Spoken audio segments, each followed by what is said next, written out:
Mainit na pinag-uusapan nga ngayon ang pagsasara nga daw ng Islander.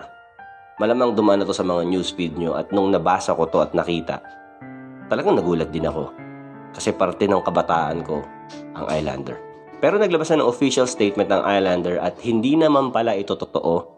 Magsasara lang ang isa nilang factory outlet at hindi ang buong kumpanya.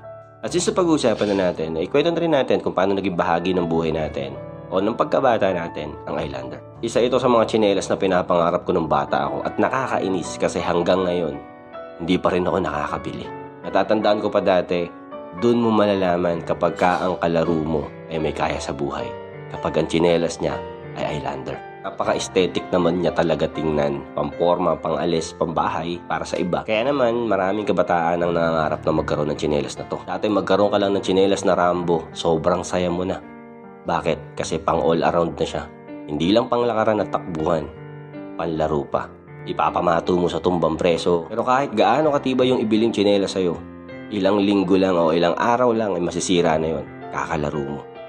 Naalala ko pa pagkabibilang ka ng bagong tsinelas, ang laging sasabihin sa'yo, huwag mong gagamitin sa paglalaro kasi mapupudpud agad o masisira ka agad.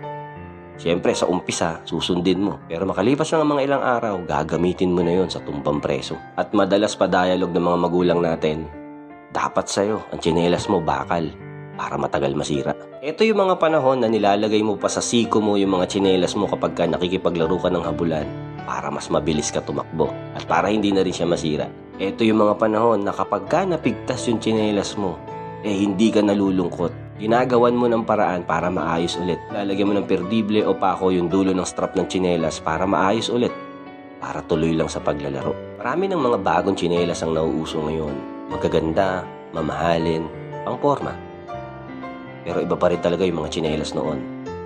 Yung mga may istorya, may masasayang alaala. Kasama na doon yung Islander. Naging parte siya ng buhay natin mula noon magpahanggang ngayon.